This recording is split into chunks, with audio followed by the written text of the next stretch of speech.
Mediante estas leyes que vos nombrás, la ley de odio, la ley de terrorismo, que aumentó la cantidad de presos en más de 2.200 nuevos presos, es mediante estas leyes que se generan las detenciones, las desapariciones forzosas y cómo funciona justamente esto de que no se permite la defensa privada. ¿Vos has trabajado con presos? ¿Cómo se dan estos casos? ¿Cómo funcionan los fiscales en Venezuela? ¿Cómo son designados los jueces? Comentanos un poco de ese sistema. Ha dicho la ONU, tanto la Oficina del Alto Comisionado para los Derechos Humanos como la Misión de Determinación de los Hechos, que en Venezuela no hay un sistema autónomo, independiente e imparcial de justicia. Por el contrario, es el cómplice necesario de el crimen de lesa humanidad que está investigando la Corte Penal Internacional. Y eso es un elemento que es muy grave y que vulnera nuestros derechos. ¿Cómo lo hacen? En Venezuela no existen los jueces con estabilidad.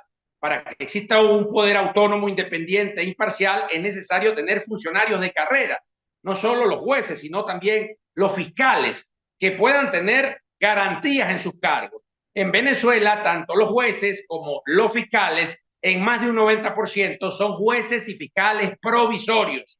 Los colocan allí con una cartica y entonces los quitan también con una carta de remoción, así sencillo, porque son provisorios. De tal manera que en los tribunales de Venezuela es común la frase, escucharla todos los días, no, son órdenes que me dieron de arriba. ¿De arriba de dónde? Le pregunta uno incluso a los jueces y fiscales que llegan al descaro de plantearlo a veces incluso en audiencia. Y en los pasillos, imagínense, ese es el comentario diario. Y eso es muy grave. Nosotros hasta el año pasado tuvimos acceso a la defensa porque es un derecho constitucional, el 44 de la Constitución, como en cualquier país del mundo, un detenido tiene derecho a acceso inmediatamente con sus familiares, con sus abogados, con llamarlos. En Venezuela no. En Venezuela lo mínimo que pasa son 10 días, hemos tenido casos de 45 días, hemos tenido casos de 8 meses de una persona que la detienen y no tiene contacto con nadie. Entonces, ese principio se vulnera. Hasta el año pasado, los presos políticos tenían la posibilidad, como es otro derecho constitucional y universal en materia de derechos humanos, a la defensa, que viene siendo el artículo 49 de nuestra Constitución, el derecho a un abogado de confianza. Y si el detenido no tiene los recursos, el Estado está en el deber de asignarle un abogado, pero aquí es al revés. Aquí eliminaron la posibilidad de que tengan abogado de confianza y le obligan a todo detenido a imponerse, le imponen un abogado de los que son defensores públicos, que son impuestos por el Estado. Entonces, es muy grave esa situación. Y lo grafico, nosotros defendimos a 6 sindicalistas en el año 2022 que fueron juzgados, duraron 1 año y 8 meses presos por defender el salario, por defender las contrataciones colectivas, pero en el expediente lo que decía era que ellos iban a asaltar unos cuarteles militares, incluso en muchos kilómetros en la República, de unos estados a otros, ellos supuestamente de un día a otro iban a ir a hacer una operación de ese tipo y al día siguiente estaban en Caracas. Es decir, en esos expedientes colocan cosas que son imposibles de cometer. De verdad que son expedientes totalmente amañados. De allí, con la documentación que obtuvimos con esas copias, se lo enviamos a los organismos internacionales y el Estado venezolano, el Poder de Justicia, también el Poder Moral, que es la Fiscalía quien acusa, y el propio gobierno quedaron muy mal parados porque se evidenció en Venezuela que no son tales juicios y que no hay de verdad unos tales expedientes. Todo eso es amañado. Igual la ONU estableció que hay abuso crónico de la legislación de terrorismo, porque en Venezuela no hay actos de terrorismo. De hecho, si hay algo de terrorismo, es el terrorismo de Estado, como estableció la Comisión Interamericana de Derechos Humanos. Pero retomando el caso de los sindicalistas, el gobierno y los poderes públicos quedaron mal parados. De tal manera que este año, a propósito de las elecciones, cuando en enero comienza a darse un movimiento de organización, de llamado al voto y de organización a los ciudadanos para defender el voto, comenzaron las detenciones y en el marco de esas detenciones restringieron estos derechos civiles, el acceso al abogado de confianza, la imposibilidad, la vulneración de derechos en cuanto a las detenciones arbitrarias y a las desapariciones forzadas. Entonces, desde enero lo que estamos viviendo en Venezuela es muy grave en ese sentido, con ese patrón que yo estoy estableciendo. Detienen a la gente arbitrariamente, la incomunican, la desaparecen, no le permiten llamadas con sus familiares y abogados y finalmente le imposibilitan a los abogados que defiendan a los presos políticos en el sistema judicial venezolano. Eso es algo que están haciendo una norma, una regla, no está inscrito en ninguna parte, pero es lo que estamos viviendo. Y es el clamor que le hacemos a los pueblos latinoamericanos y del mundo para que nos acompañen en torno al debido proceso, en torno a la justicia y, por supuesto, en torno a la libertad de 2.500 presos políticos que en este momento tenemos en Venezuela. Parte de esta legislación que tenemos se ha dado en procesos que van en contra de la democracia en Venezuela. Recordemos que en el año 2015 se desarrolló una elección en la Asamblea Nacional que fue también mayoritariamente el triunfo de los factores democráticos, pero luego esa Asamblea Nacional fue desconocida por otras ramas del poder público, que en este caso fue el Tribunal Supremo de Justicia. Todo lo que legislaba en la Asamblea electa en 2015 entraba y la contradecían con sentencia desde el Tribunal Supremo de Justicia. Luego, el gobierno de Nicolás Maduro, que se reelige en 2018, si mal no recuerdo, lo hace previo a un proceso de inhabilitación de partidos, de encarcelamiento de los dirigentes que le estaban adversando, en otra expatriación de otros que tuvieron que ir al exilio por la persecución.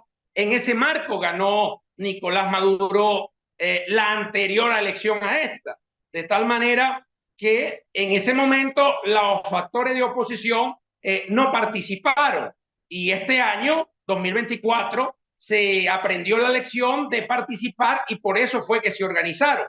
Pero retomando el tema de las leyes, luego de las protestas del 2019, 2017, 2019, recordemos también que se desarrolló en Venezuela una Asamblea Nacional Constituyente, que al final, una Asamblea Nacional Constituyente, su principal misión es elaborar una nueva constitución. Y a la par que elaboras una nueva constitución, tú restableces unos nuevos poderes. Entonces, ¿qué pasó con esa Asamblea Nacional Constituyente que no fue ni constitucional ni legal?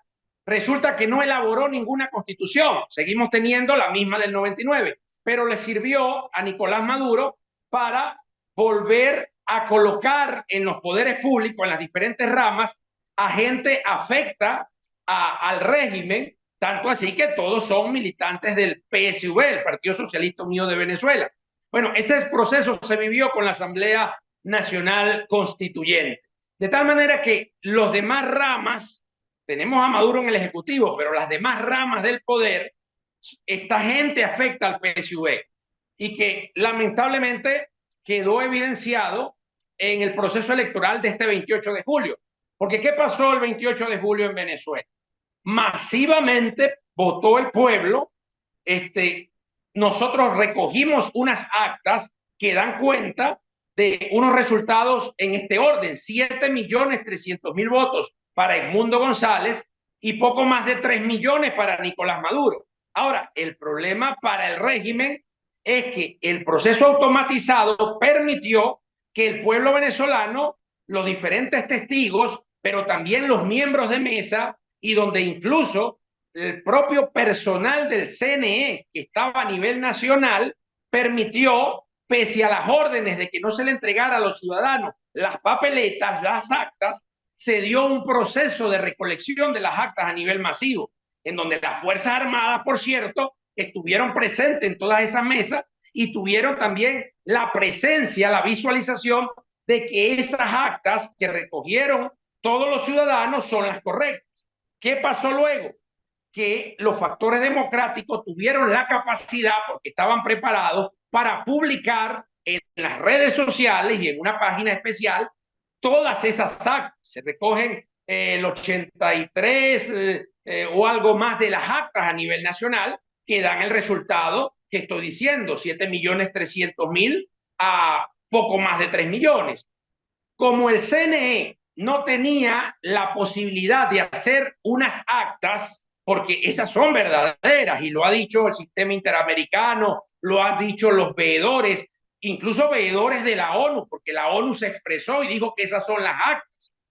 ¿Qué pasó? El CNE venezolano, que es la rama del poder público que tenía que garantizar todo el proceso electoral, incluyendo la certificación, no dio certificación, solamente dio un boletín en la madrugada, luego de las votaciones, que no han sido respaldados por nada, ni siquiera en las actas, ni siquiera a nivel automatizado.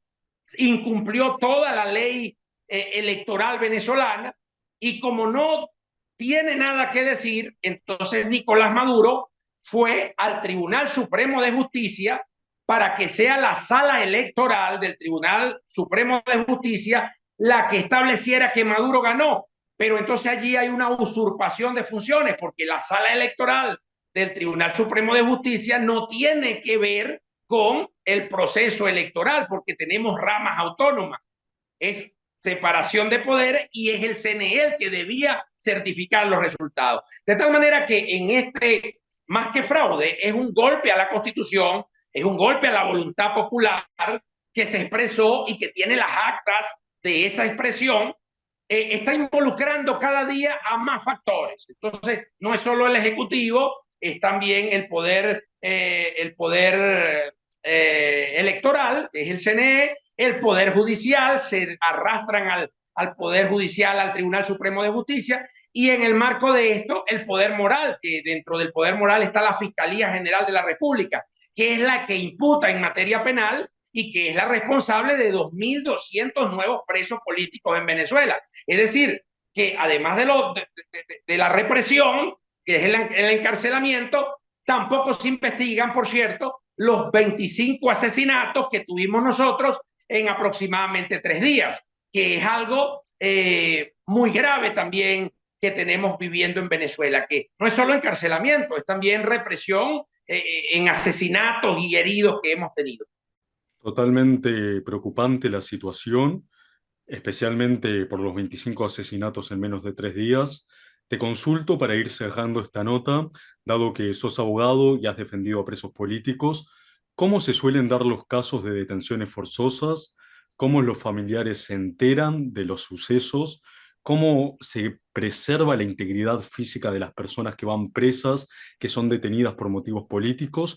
¿Y de qué manera se pueden comunicar con los presos, tanto los familiares como el abogado que defienda a la persona que se encuentra presa? En Venezuela estamos viviendo los patrones del horror. Por no tener un sistema de justicia autónomo, independiente, imparcial, se está prestando a la represión. Además, en el marco del uso de la ley de terrorismo, de tal manera que todos los ciudadanos estamos propensos a ser acusados de terroristas en Venezuela. En el marco de ese proceso se dan detenciones arbitrarias. ¿Por qué son detenciones arbitrarias? Porque en principio no se está cometiendo ningún delito, que es una de las maneras de las detenciones, en flagrancia. No hay comisión de delito. La otra forma de detener, de acuerdo a la ley, al Código Penal, es a través de una orden judicial emitida por un juez de la República. Eso tampoco se está cumpliendo. Se están deteniendo entonces a los ciudadanos sin orden y sin que estén cometiendo delitos. Ante la gravedad de esa manera de detener a los ciudadanos, donde por lo general media la violencia de parte de los funcionarios, no solo policiales, sino también algunos órganos de seguridad, de inteligencia de Estado, como el SEBIN y la DIGESIN, y donde media violencia en esas detenciones, entonces se han dado la tarea de, en principio, incomunicar al detenido. Y el artículo 44, que establece que una vez que tú seas detenido, tienes derecho a llamar a tu abogado y llamar a tus familiares, se está incumpliendo en Venezuela. Y a partir de allí, entonces luego se da la detención, de esa detención arbitraria, viene la desaparición forzada. ¿Por qué se da la desaparición forzada?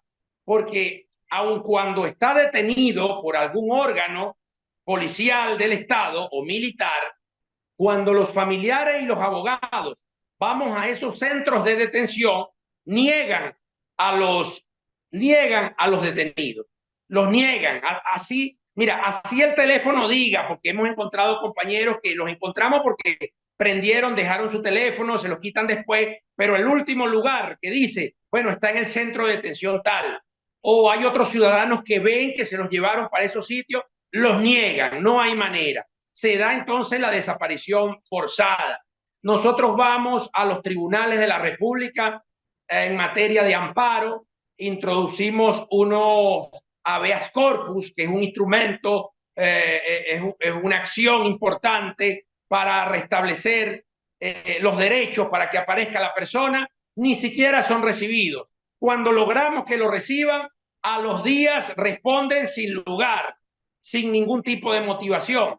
Entonces, esa es la parte de la desaparición forzada. ¿Cuál es el problema de ese patrón? Que además de detención arbitraria, desaparición forzada, cuando van juntos hay siempre el riesgo de las torturas, los tratos crueles y degradantes. Y precisamente es uno de los elementos que ellos evitan. Si te tienen detenido, entonces te guardan y no te muestran ni al familiar ni al abogado. Y finalmente, como lo explicaba, luego viene el debido proceso, el acceso a la justicia, el derecho a la defensa, el derecho a abogados de confianza, para seguir encubriendo todo este patrón de vulneración y por un nuevo fenómeno que es el que estoy explicando, porque al final, como todo es un exabrupto, como no son expedientes reales, sino que todo es amañado, entonces el Estado y el gobierno de Venezuela y los tribunales de Venezuela prefieren quedar ante el mundo como un Estado que niega el derecho a la justicia, el derecho a la defensa y que no permite que abogados de confianza, abogados privados defiendan a esos presos. Eso es gravísimo, pero ellos prefieren eso a que nosotros los abogados tengamos acceso a un expediente que va a demostrar que efectivamente no hay delito porque no hay hecho y por lo tanto no hay pruebas y además procesalmente hablando no hay ni siquiera elementos de convicción para un posible pase a juicio de todas esas causas. Entonces, es como echarle tierra en varias capas a una vulneración de derechos humanos. Entonces se va corriendo la arruga, van corriendo hacia adelante, pero el dolor hacia el pueblo de Venezuela, hacia las madres, hacia las esposas, hacia los padres, los hermanos de todos estos familiares es muy grave. Y finalmente estamos detectando otro patrón, que es que de los 2.200 presos nuevos, los envían para una cárcel, los envían para otra cárcel, y ni siquiera el Ministerio de Asuntos Penitenciarios establece las listas para que los familiares sepan dónde están sus familiares. Toda esa angustia la estamos viviendo los venezolanos, los abogados seguimos como podemos acompañando a las víctimas, haciendo las denuncias internas porque agotamos los recursos en la propia fiscalía, a pesar de que es la acusadora, en la Defensoría del Pueblo, donde encontramos funcionarios que tratan de ayudar. De hecho, y con esto cierro esta parte, nosotros hemos tenido fiscales que se han negado a imputar por terrorismo, como le dan las órdenes a los ciudadanos, como le dan las órdenes desde la fiscalía, y bueno, también los meten presos. Nosotros hemos tenido contactos con defensores públicos que por orientar a las familias correctamente, por intentar establecer las acciones necesarias para hacer una defensa eficaz, los despiden de las defensorías. Es decir, defensores públicos que tratan de hacer su trabajo también entran en contradicción con este Estado que deja en indefensión a los ciudadanos. Comentás que van presos fiscales y que defensores públicos son despedidos por actuar de acuerdo a las normas verdaderas de la justicia y la Constitución, que vos como abogado te cuesta y tenés que andar buscando a los detenidos, a los desaparecidos forzosamente. Te consulto, en promedio, ¿cuánto tiempo puede llegar a estar desaparecido una persona sin que se tenga comunicación con los familiares ni con el abogado? Porque entiendo que en algún momento estas personas son encontradas. Lamentablemente, esta práctica de la desaparición forzada se agudizó desde enero de 2024, del 28 de julio para acá, ha adquirido una dimensión demasiado elevada, esta detención arbitraria, desaparición forzada, pero tiene varios años desarrollándose en Venezuela. Hay una práctica que encontramos en los centros de detención y que lamentablemente ellos lo asumen como si eso fuese legal. Ellos le llaman periodo de adaptación. Esa fue una frase que hace muchos años hubo una ministra de Asuntos Penitenciarios llamada Iris Varela, que estableció de manera verbal esa ignominia, pues ese tal periodo de adaptación. Eso no está en la Constitución, eso no está en el Código Penal, pero lamentablemente depende de lo que los funcionarios policiales y militares establezcan para cada detenido. Es decir, queda a discrecionalidad de cada funcionario cuánto tiempo está la persona detenida. Este periodo de adaptación, que en principio son 10 días, 45 días, y hemos tenido incluso procesos en los cuales a los 8 meses detenidos han logrado entrar en contacto con sus familiares y con sus abogados, pero es de manera discrecional con los funcionarios militares y policiales que resguardan los centros de reclusión. Algo totalmente inconstitucional, totalmente ilegal. Impecable, Eduardo. Muchas gracias por tu participación, por toda la información que nos has brindado. Nos aclaraste mucha información que sé que va a ser de mucho valor para la audiencia. Así que muchas gracias, Eduardo, y mucha fuerza, sobre todo, y espero que la situación de Venezuela pueda mejorar. Desde acá, desde Uruguay, tenemos muchos hermanos venezolanos que han venido a vivir acá y estamos siempre tratando de brindar nuestro apoyo y espero que esta entrevista sirva para informar y para que las personas sean conscientes de lo que se está viviendo en este momento en Venezuela.